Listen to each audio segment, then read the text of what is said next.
fiscally responsible, financial geniuses, monetary magicians. These are things people say about drivers who switch their car insurance to Progressive and save hundreds. Because Progressive offers discounts for paying in full, owning a home, and more. Plus, you can count on their great customer service to help when you need it, so your dollar goes a long way. Visit Progressive.com to see if you could save on car insurance. Progressive Casualty Insurance Company and Affiliates. Potential savings will vary. Not available in all states or situations. Your business is digital. Why isn't your mail? Meet Stable, a virtual address and mailbox that digitizes your physical mail, so you can read it, act on it, and manage everything from forwarding packages to depositing checks, all from Stable's secure online dashboard. Whether your team is remote or inundated with mail, Stable makes it easy for operations and admin teams to manage mail at scale. Try it at usestable.com/pod to unlock 50% off your first 3 months of a grow or scale plan. It's okay to have a couch with legs. I don't know why I struggle with that concept so much. What happens when you finally stop living paycheck to paycheck, but your brain hasn't gotten the memo? Something that is really important to me is as much creative freedom as I can feasibly have, as long as it's not hurting anybody. Writer, comedian, and podcast host Jamie Loftus has built a career with total creative freedom. And she's done it without compromising her voice. But the scarcity mindset is still hard to shake. If I commit to 7-Eleven coffee forever, then I can afford to take risks creatively. Thinking making it makes it feel safe? This episode might change how you think about stability and what it actually takes to believe you deserve it.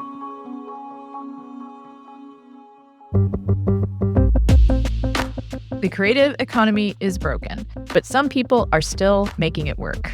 We're here to find out how. I'm Open Mike Eagle. And I'm Anna Marie Cox. And this is Past Due.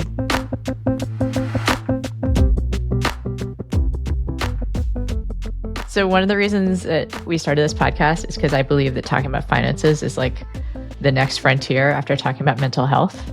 Yeah. Like it's the, especially anxiety around finances. And so, you know, we're releasing some stigma, breaking some boundaries. But I guess Mike still has some work to do. Oh, so much. So much work to do. So I get to ask the question, which is welcome to the show. Now that I've made you nervous. I'm sweating, yeah. Okay. When's the last time you worried about covering your monthly expenses? Ooh, I think that would have been like 2017. That's a good run. It's a good run of not worrying. It's just me. And I don't know. I am excited to talk about this because I talk about it in therapy every week. I feel like the part of the reason that is because I still live like I did when I was 20 years old, which is why I'm drinking 7-Eleven coffee right now. Shout out to 7-Eleven coffee. It's clutch. It's really good. You just have to survive the parking lot. Exactly. And I'm like always scolding my 7-Eleven guy for the loud music he's playing to dissuade the unhoused from being around. But I don't know. I feel like I've actively adjusted my lifestyle for like almost inadvertently for years so that I would not be in that position. Like I won't let myself have more than I've had in a lot of ways. Well, I was going to ask, so you haven't felt a worry since 2017. What came along then that sort of changed the circumstances? Podcasting, weirdly, has been the consistent job I've had since 2017, where I started in 2016 with my friend Caitlin on a show called The Bechtel Cast, and we were paying out of pocket just for like hosting and, doing it completely independently. And then in 2017, we had, like enough listeners that we thought we started a Patreon to basically offset the costs so that at least we wouldn't lose money making it. And so for a couple of years, I think till basically 2020, having the Patreon as a supplement to day job income and whatever, it was like that period of time where every media job I had would randomly disappear one day in a way that would have been completely fucked me if we hadn't had this, at the time, like small but meaningful kind of cushion that also kind of like kept me in podcasting longer than I thought it would be. It's like it just didn't feel like a job until all of a sudden it was like, oh, this is my job. This is the only place I get paid. I'm familiar with that. I have like this podcast and then another podcast I do now. And then I had a really popular podcast with Crooked Media. And I started that podcast when I was still working at MTV. And I mean, actually, that's a bit of reflection for me because it gets to something that I've been thinking about a lot, which is that successful people get more success and money follows money. And so I was just thinking like, oh yeah, I was on MTV and I started a podcast. So of course it got really popular because I was on TV. But even then it was hard to think about it as like my main job. I had the same thing. I mean, because I don't know if it was because it was so new or I think about often I was like touring in 2018 because that was how it was very important to me to think of myself as like my job as a comedian. Mm-hmm. I just don't get paid for it. Wow. And so, yeah, for years, it was like, you get a few weeks of TV work here and there. It's not enough to string together. So I'm like, well, that's why I'm doing this. But I remember having this conversation with another comedian where I was being so like, to be clear, this isn't my job because I thought it would be embarrassing if it were, which I don't know. Like, I don't feel that way now. But there was a time where I really was like, this isn't going to be forever. I don't know. A thing that we talked about with a couple other people on the show, which is adjusting to having security after long periods of not having security. Mm-hmm. And that can be its own kind of mental hump, like to get to a place where you feel safe. So you stop living in scarcity because you've had a scarcity mindset for so long. Yes. Yeah, that's completely what I've I almost even like hesitate to say I've struggled with it, but maybe that's just me being evasive. It's definitely what I've done. All of my choices reflect that. Well, feel free to, share just as much as you're comfortable sharing, but I'm curious if you feel like you talk about it in therapy so much, but you feel mostly settled in it. What do you think is the driver that makes it such a constant issue in therapy? Well, I mean, it's weirdly, maybe I'm therapying right now. We welcome that. Like, yes, it is podcasting. It's true. I think with the scarcity stuff, it connects to so many areas of my life in a way that like it comes up even when I'm not trying to bring it up, where there is, anytime, like a silly example, but probably a normal example is like, it took me months to be comfortable getting a yoga membership that I could afford. And it was not going to like, I wouldn't need to really change anything about my life to do it. And I liked it and it made me feel better. But it took me months to just commit to doing it because it felt extraneous and it felt like, well, I don't need this. So why would I do it? It felt like just, I don't know, some like Catholic guilt stuff that was, very much mirrored to me with my parents. Yeah, I mean, I could keep going, but I was well, my dad passed last year and he very much had scarcity mindset till the bitter end. And in a way that like my family, like we didn't have a lot of money. But we were like lower middle class where, there were things that I couldn't have, but I was never hungry. Like I was lucky. But my dad kind of continued to live this very scarcity mindset life in a way that I assumed he was doing because he couldn't afford to do other stuff and he wouldn't accept financial help from other people, very boomer dad stuff. But when he passed, he had money saved. Like it didn't need to be like that. And it wasn't enough. It wasn't a ton of money, but it was enough that he didn't need to be doing all of those things.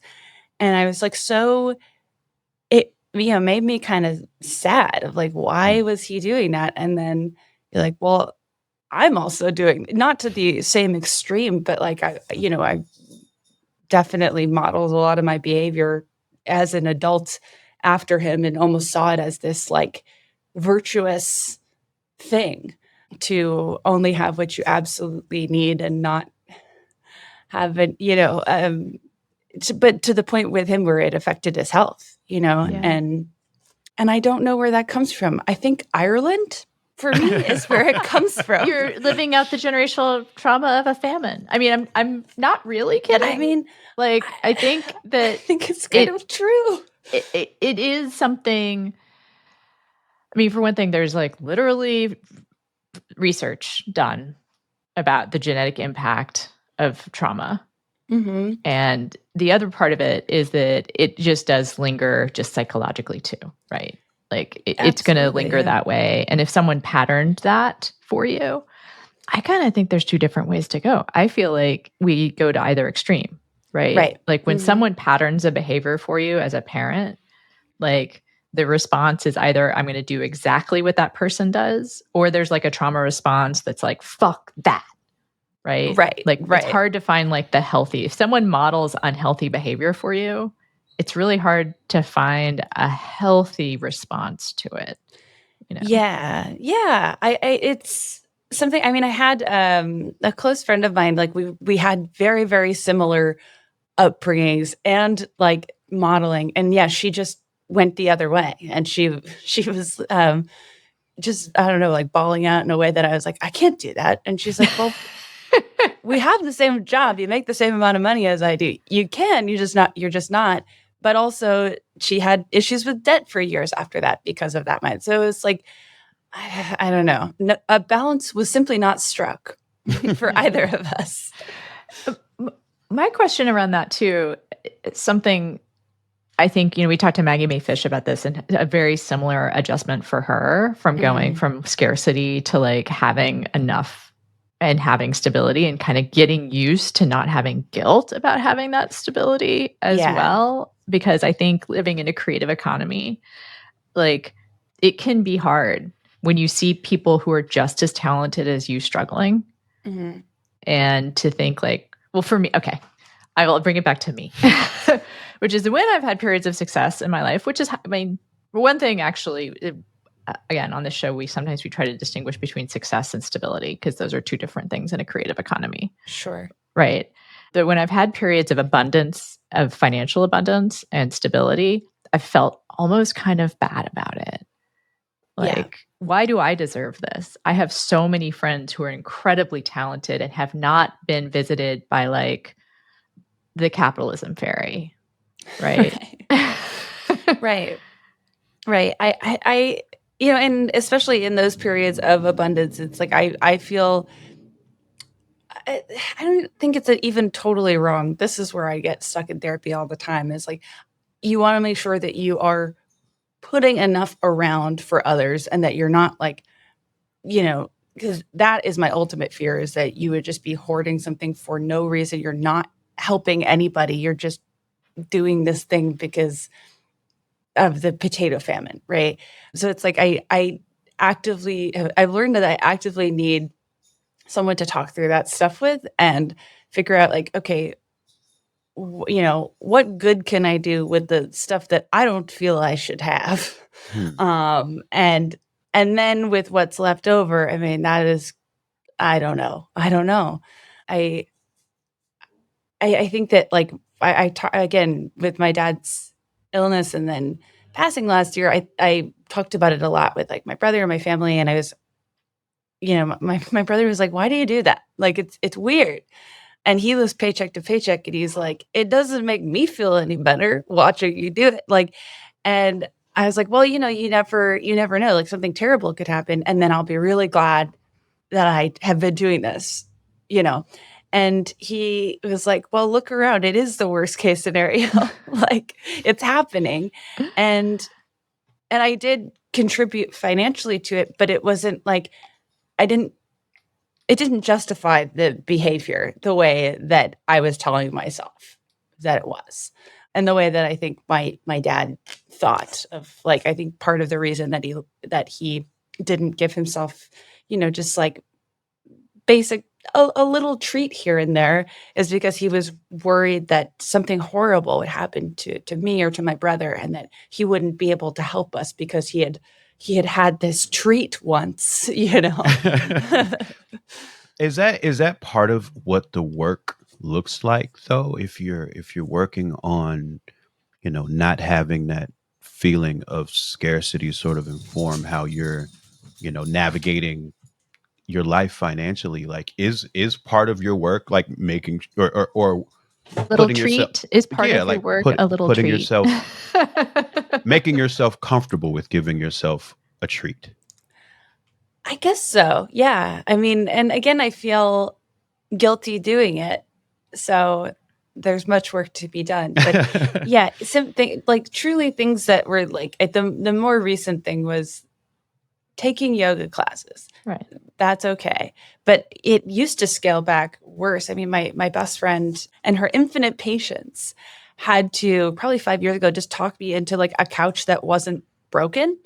And, I was like, well, it's technically still a couch. And she's like, yeah, but it's on the floor. It has no legs. I was like, it's charming and people like it, and just it was in this back and forth with her. And yeah, I think that part of the work is feeling like it's okay to have a couch with legs. I don't know why I struggle with that concept so much.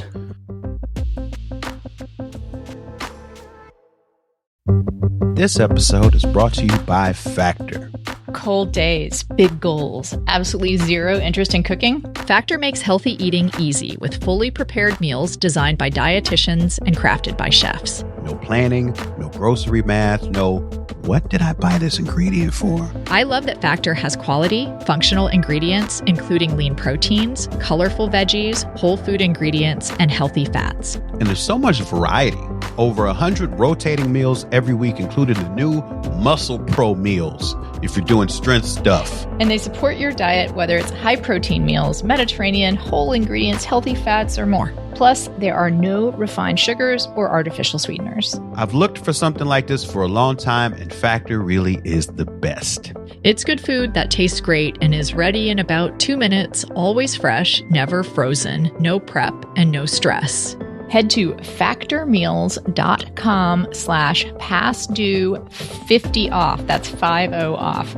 And use code PASTDUE50OFF to get 50% off and free breakfast for a year. Eat like a pro this month with Factor. New subscribers only, varies by plan. One free breakfast item per box for 1 year while subscription is active.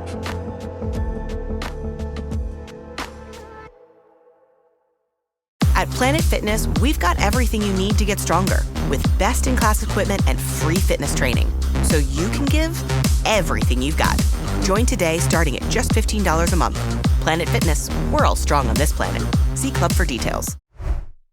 What it reminds me of is that, like, peak pandemic, I had an injured couch, and I'm curious in your situation if the pandemic is one of those things that sort of exacerbates that feeling of scarcity, because it might feel like the tragedy that your nervous system has been bracing itself for so long. Did that have any effect on your work in that area?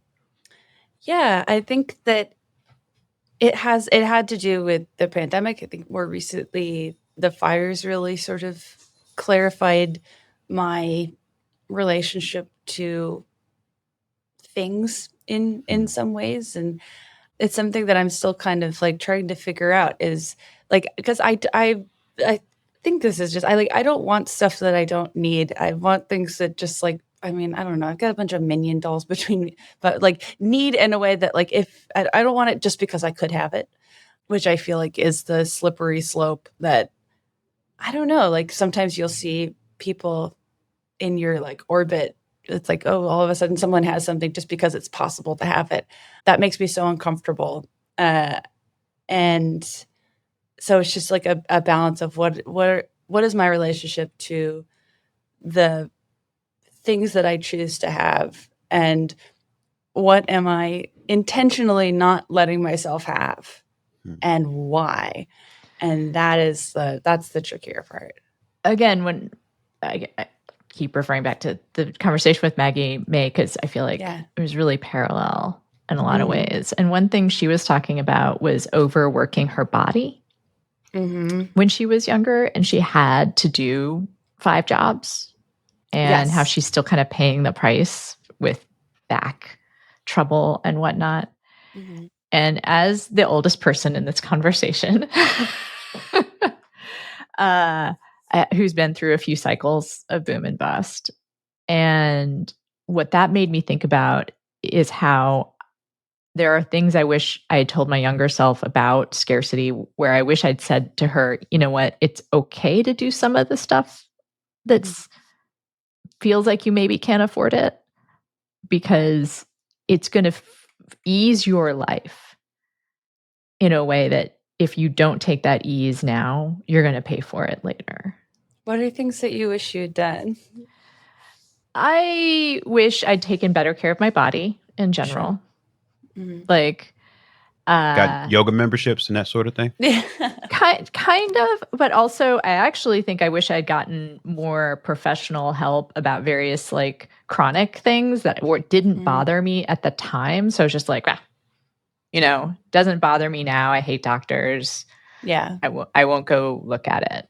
Right. Like, just I'm hypermobile, so a lot of my a lot of things don't show up as injuries. I just like am super flexible, but that's actually bad. Like, and I just never saw anyone like about that because it wasn't bad, right? Right. So why would you do anything about it? So why would I do anything about it? And then I also think personally, if I had kind of been more measured about the little treat stuff, when I got to have a lot of money, I wouldn't have been like, I can have it all now. Right. Which is kind of what I did. I mean, I also married into a wealthy family where it was really like, you could just have anything you wanted almost. Right. Yeah. Like, it was such a bizarre thing. The story, I feel like, I don't think I've told the story in the show, which is that we were, whatever, we were married, we were living together. And one of our cats knocked over our TV. Right? Big, nice TV. Just.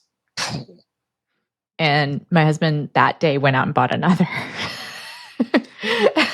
I don't have any money, and I would still do that. I mean, that's a basic. We had another one, so we had we had a second TV, and it just felt like without any just. I don't know. Like, that's even not the biggest expense we ever had. Like, we had such amazing furniture and shit. Like, I don't even want to talk about it. But it was something about just not even pausing for a second. Right. To be like, we needed TV. Like, also it says something about this says something about a lot of things. But also, I mean, you do need a TV. We had another TV. You had it. Oh, we didn't need it that day. We didn't need it that fucking day. Yeah. Right. I'll just and it wasn't even like, oh no, it's such an expensive TV and she broke it. Oh no. It was just like, all right, I get another TV. And maybe that's fine. But to me, that was sort of a sign of you don't even have to think about it. It was the you don't even have to think about it part. Right. I don't know. I don't know if that makes sense. And that's fine. That's fine. That's totally fine. That's just a story I tell about the not having to think about money. I mean, that sounds like a turning point. And especially if that's not something that you would see, which is, I mean, I feel like it is fairly unusual. Then it's also just the mindset of, oh, I don't have something. That's what I. Yeah, you're like, is like, well, it shouldn't be that easy. We'll just go replace it immediately. We'll just go and get it. Yeah. Sorry to keep bringing up my dad's house, but I do. I mean, it is the thing that I'm thinking of a lot. Where we had a. This is the difficulty level that I'm coming up against here. Is we had a TV that absolutely broke in 2012, and it was big. It was one of those honking you had to put it in a corner. CRT, big old fat back TV. Yeah. And when we got it in 2002, we're like, now we're gonna watch Holes on DVD. We're gonna really, it was my childhood TV. Yeah. But my dad kept it in the house for 10 years, almost as if it might come back to life one day. And you're like, we gotta get rid of it, But it was something about he didn't want to move it and replace it because replacing it would have he won't die if he doesn't have a nice TV, but he might be happier if he had a TV and not a big broken one, you know? Yeah, I feel like this is a good story about like extremes, right? Yeah. Like there's like not replacing it ever or keeping one that's broken. That's actually the other side, right? It's just That's like if psychic turmoil. But I did shit, like I can say that because I do it too. okay. Yeah.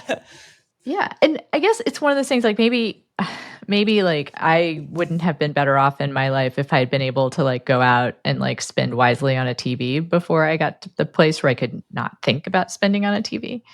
But like I said, it's the modeling. When you have unhealthy modeling, like how do you find thoughtfulness around it, you know? Yeah. Yeah, I mean, I genuinely, so much of what the changes that I have made have been through therapy, but honestly, it's more through my relationship with my closest friend, who is just, the first person I felt comfortable even admitting this stuff to. And that she's a very empathetic, but also very pragmatic person where, you know, she was just like, well, you're not going to do that anymore. You're going to do this. And I think I did need someone to kind of mommy me into making the right choice, and also just presenting like, well, you know, just the basic, if you saw me doing this, you would be like, why won't you have a couch? You know, and it was, I mean, through our like 10 plus years of friendship, that's been a real, I think, like gift that she's given me. And she has like her own, you know, relationship to stuff and family, but I think she grew up with a little more security and a little more pragmatism. And it's been really helpful because she's like, I understand why you're doing this, but stop. And when she says that, I will stop.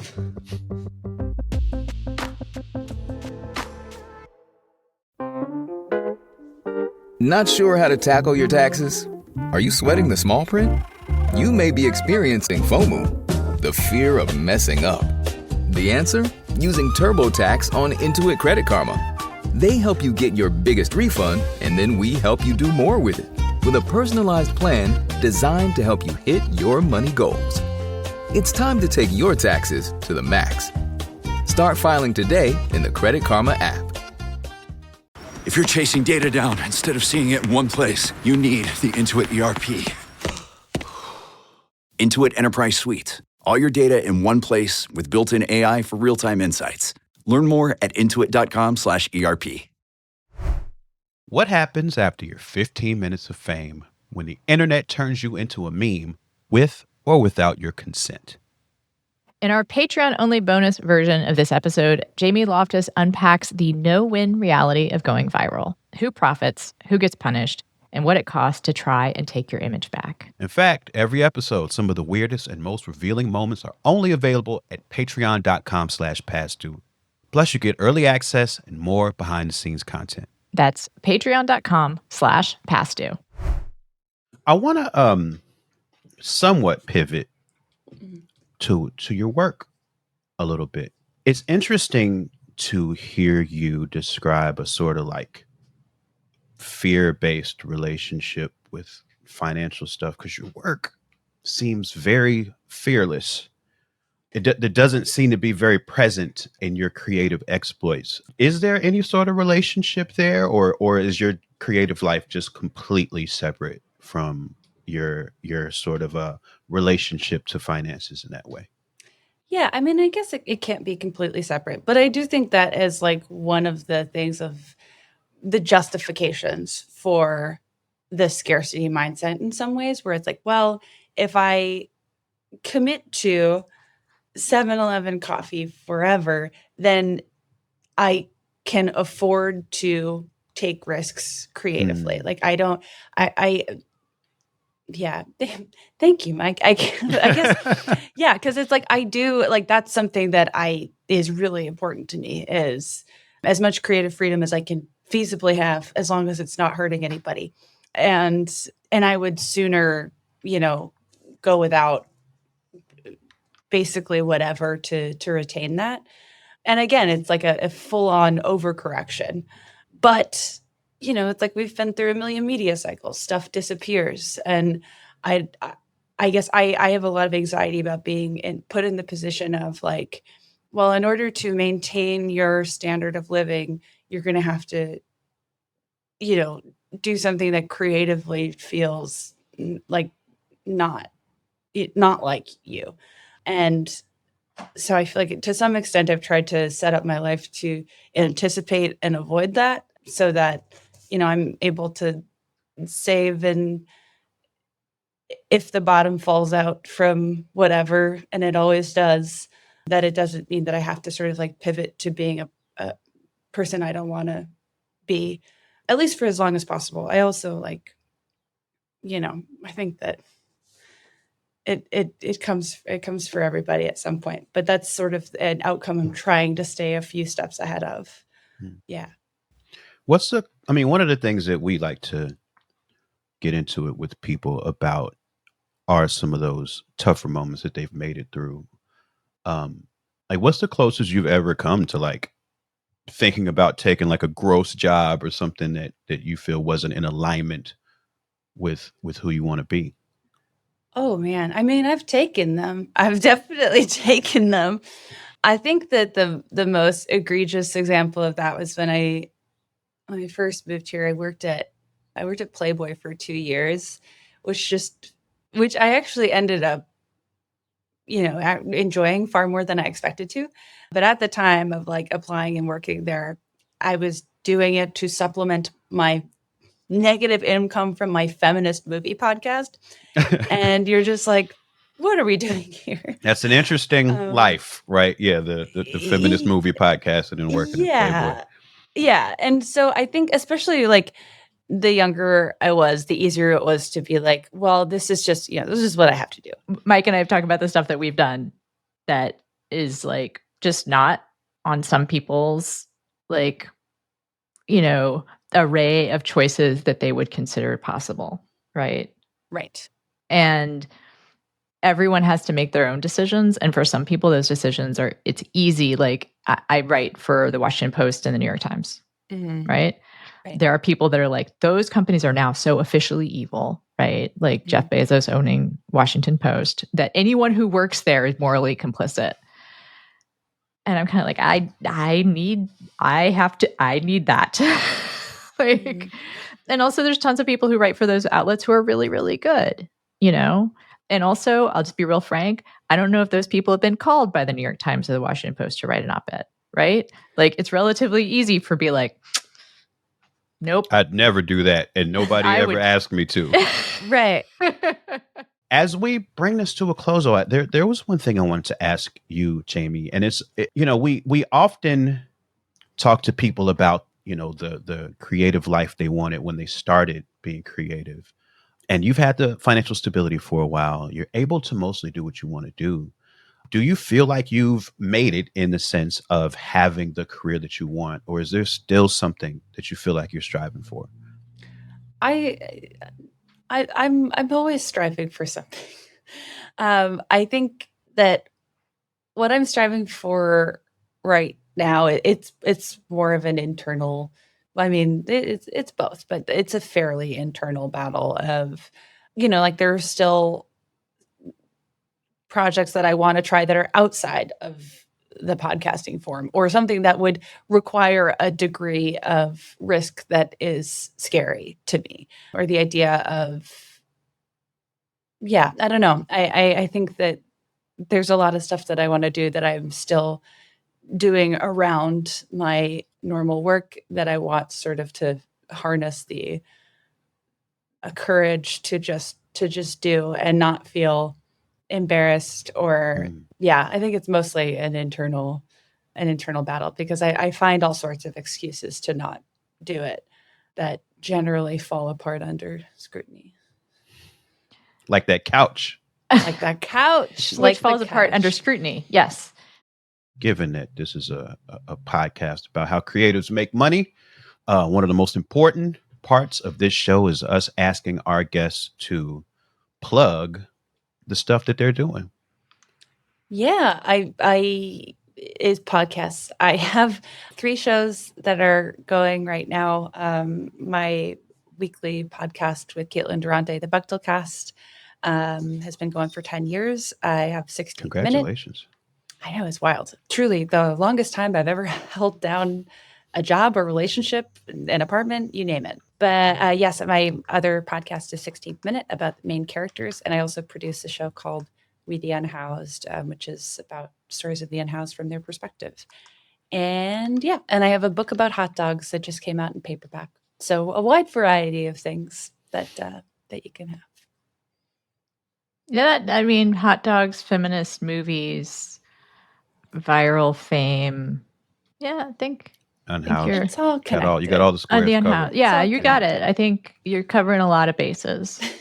Yeah, Like I'm at trying. least 4 or 5 bases, which I don't know baseball. You know how Is baseball works. Okay. Yeah, there's 8 bases. Thank you so much, Jamie. This has been a delightful conversation, which I'm not surprised because you're Thank a delightful guest. You're a delightful host. I know you from podcasts. You're delightful. We Thanks, appreciate your boundless curiosity and your willingness to share some of your journey here with us. Thank you very much for being here. Thanks for having me, guys. Thanks, everyone, for listening. And now it's our turn to plug our stuff. Mike, what do you have coming up? I'm rubbing my hands together. I'm so excited to do my plugs. I got a new album coming out July 11th called Neighborhood Gods Unlimited.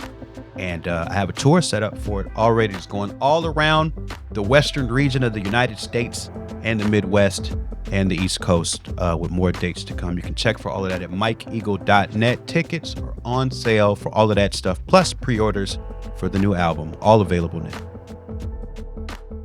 I don't have anything quite as exciting, Mike. I bet it is. I bet you're just saying that, and then it secretly is exciting. Well, it's my usual stuff, which is my other podcast, Space the Nation, which is about science fiction and politics. This summer, we're doing prequels and sequels. Like, we're doing the original Superman before the new Superman comes out. We'd already done 28 Days Later, but we're going to do 28 Weeks Later in preparation for 28 Years Later, which I will call 28 Months Later, probably even after I send it. That's I'll understandable. See it, like, it'll keep happening. And then we're, I think, going to do both Fantastic Fours that have already come out. Oh, boy. Which are notoriously terrible. Yeah, that could get bad. Before the new Fantastic Four. So it's like our, big, hot sci-fi summer we do every year, all blockbusters.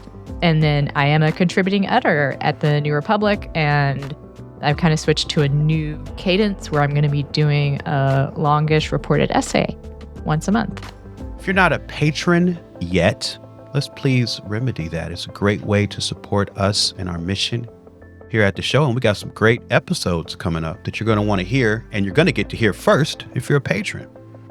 Yes, we have our first couples counseling episode with Josh Gondelman and Maris Kresman, where we talk about the mostly benefits, let's be honest, Mike. Like, they're adorable. I mean, God, it's the cutest thing. It makes you just want to gouge your eyes out how cute they are.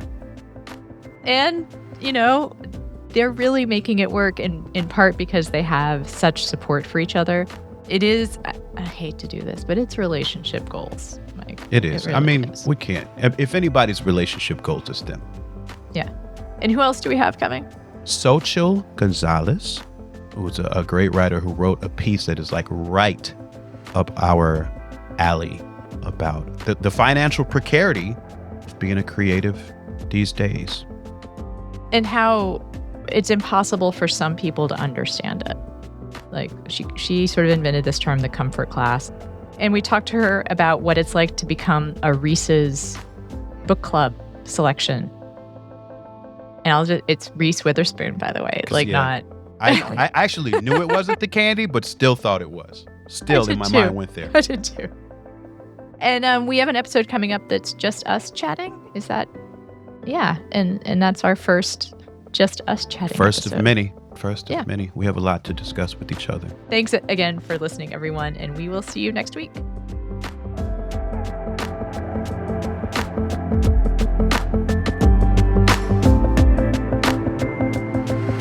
Past Due is hosted by Anna Marie Cox and Open Mike Eagle. It's produced by Andrew Stephen. You can find more at pastduepodcast.com. Help support the show by joining our Patreon at patreon.com/pastdue. You'll get bonus content, extended interviews, and more.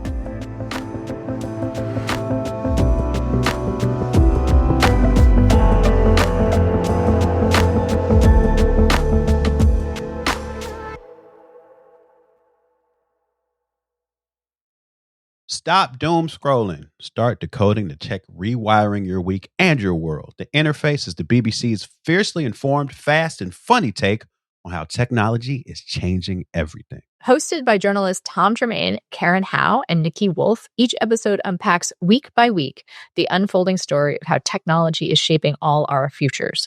No guests, no jargon, just three sharp voices debating the tech news stories that matter. Whether they shook a government, broke the internet, or quietly tipped the balance of power. As TikTok shifts geopolitics, Trump drives digital shockwaves, Elon Musk expands his space internet empire, and AI reroutes the routines of everyday life. The trio asks, what world are the tech titans building for us? And do we want to live in it?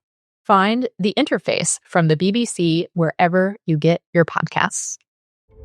Sometimes it feels like red and blue states are just as divergent as post-World War II East and West Germany. So what can the US learn from German political history in order to create a more perfect union?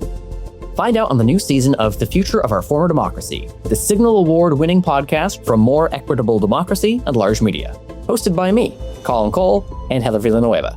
It's time to rethink democracy. So follow The Future of Our Former Democracy wherever you get your podcasts.